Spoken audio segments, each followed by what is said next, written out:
suis assez content parce que j'ai bien taffé l'année dernière. Je me suis arrêté de taffer, il était quoi? Il était quand même 23 heures et quelques. Là, le projet, c'est que je viens de finir le script de certaines vidéos parce que il y a une nouvelle semaine qui arrive et j'ai envie de tester un nouveau format, etc. Que ce soit pour les clients, que ce soit pour moi. Et on essaie de se débrouiller avec ça. J'ai un producteur qui m'a répondu. Ça a été vraiment la grosse nouvelle d'hier, que j'ai pas pu vous filmer, mais franchement c'est un truc de ouf. Donc j'ai envoyé mon scénario à un producteur, voilà, et il m'a répondu, il m'a tout simplement dit ouais, bah en tout cas hâte d'en savoir plus et j'aimerais que vous me donniez fichier un peu moins lourd. Donc je me suis dit que ça pourrait les intéresser, ça n'engage strictement rien pour eux, mais en tout cas c'est cool d'avoir une réponse d'un producteur pour le projet du court métrage, quoi. Mais mis à part ça, comme d'habitude, j'ai organisé la journée d'aujourd'hui et puis j'ai étudié un peu les stratégies pour TikTok et Instagram. Là, de toute façon, j'ai pris mon année pour vraiment essayer de me consacrer dans les projets et j'ai recommencé tout à zéro. Et je pensais que ça allait être moins dur, mais en fait, ouais, c'est quand même assez épuisant de devoir tout gérer. Je vous conseille aussi de le faire si vous avez des projets ou quoi, mais après, c'est vrai que c'est pas facile. C'est pas facile, je vous le dis direct, c'est pas facile. Mes journées, c'est quasiment la même chose, hein. Je me lève, je prends mon petit déj, je taffe. Il est déjà 17-18 heures, je fais des petits trucs comme quoi filmer ou aller faire du sport, etc. Je reviens, je retaffe et je dors, quoi. Donc ma journée se résume en fait à taffer. Donc pour certains c'est inconcevable, pour d'autres c'est normal. Et en fait pour moi c'est juste devenu une routine, quoi. Bon là les gars, j'ai officiellement terminé le tournage des vidéos. Je suis content de pouvoir mettre la lumière du jour dans cette chambre. Et voilà, franchement c'était cool. J'ai essayé de nouveaux concepts, des nouvelles manières de filmer, etc. Et puis on espère que ça va marcher. Et si ça marche pas, bon, on essaiera, on étudiera encore et on refilmera et on refera tout le processus. Mais voilà, là je pense que je vais ranger un peu tout ça parce que c'est vraiment le bordel dans ma chambre quand je le transforme en studio.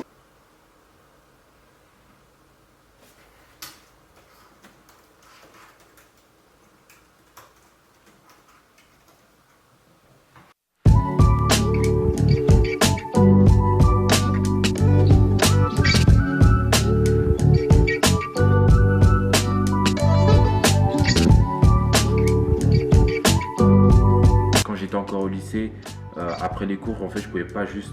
C'était impossible, inconcevable pour moi, vraiment de m'asseoir et de regarder une série. Genre tous les soirs, si j'avais pas taffé sur un scénario, si j'avais pas commencé à écrire sur un nouveau business, sur faire ci, faire ça, regarder une formation, etc., bah je me sentais super mal en fait et j'avais cette culpabilité d'avoir gâché ma vie. Le fait d'avoir fait ça en fait régulièrement, bah, ça m'a appris à avoir ce sens du travail et de ne pas louper un jour en fait. Et je trouve que c'est assez cool entre guillemets parce que maintenant quand je passe une journée sans taffer, je me dis il y a un truc qui va pas là.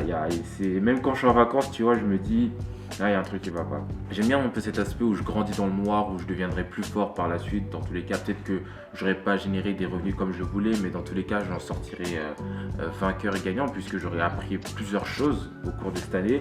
Et puis moi, franchement, je kiffe un peu cet aspect-là. C'est vrai que beaucoup de gens voient ça un peu comme de la solitude ou quoi que ce soit, mais en fait, quand tu te sens bien avec toi-même, quand tu es bien avec qui tu es, t'as pas l'impression d'être vraiment seul. Vous voyez, genre, j'ai pas cette impression de dire ah putain, je suis seul, je m'ennuie, etc. Vu que j'ai toujours des choses à faire.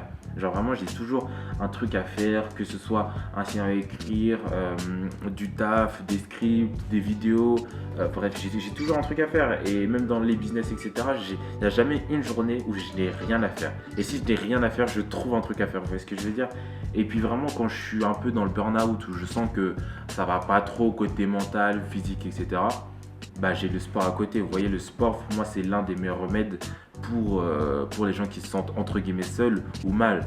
Genre le foot américain, moi, c'est un sport qui m'a sauvé. J'ai commencé ça va faire 2 ans maintenant. Et pour moi, c'est l'un des meilleurs sports que j'ai fait de toute ma vie. Genre, à chaque fois que je regarde du foot US, je me sens comme un ouf. Vous vous sentez fort, vous vous sentez utile, etc. Et cette cohésion d'équipe, cette cohésion avec toi-même où tu dois te dépasser à 100% pour attraper des ballons, etc., etc., bah, cette mentalité m'a vraiment aidé dans le business. Et c'est pour ça que le sport, vraiment, même si vous faites n'importe quoi dans la vie, que vous soyez genre employé, étudiant ou quoi, faites un sport. Ça change la vie. Vraiment, ça change votre mentalité et ça fait tellement du bien au corps et à l'esprit. Et je vois beaucoup de personnes qui vont à la salle, etc. et je respecte ça de ouf. Mais je pense que si vraiment vous pouvez faire un sport, même si vous avez 24 ans, faites un sport collectif. Je vous jure que ça change la donne d'être à plusieurs sur un objectif et de devoir établir des tactiques. C'est incroyable, les gars, vraiment c'est incroyable. La salle, c'est pas mal aussi. Parce que moi, par exemple, je vais à la salle pour vraiment compléter l'aspect très physique du foot US. Parce que sans ça, je me prends un plaquage, je me casse un bras. Mais le moment où je prends vraiment du plaisir, c'est même pas forcément à la salle. C'est vraiment au fait que derrière, j'ai un objectif plus précis, vous voyez. La salle, c'est vraiment juste pour un aspect physique très très beau, très très élégant. Vous avez des grosses cuisses, vous avez des gros bras, vous avez un gros dos, etc. etc. Mais pourquoi faire en fait? Si c'est juste pour plaire ou pour se sentir bien, ok. Mais si vraiment je pense que vous voulez vous épanouir dans la vie avec un sport, je pense que la salle, c'est pas un but. La salle, c'est une canne qui vous sert à améliorer quelque chose derrière. Vous voyez? Moi, je vois plus ça comme ça. Et c'est pour ça que les sports, en général, que ce soit des sports collectifs ou même des sports individuels comme la boxe, etc., je trouve qu'il y a tellement plus à aller chercher dans ce genre de sport. C'est tellement une plus grande aventure humaine que juste aller à la salle pour s'entraîner, etc. Même si c'est très bien.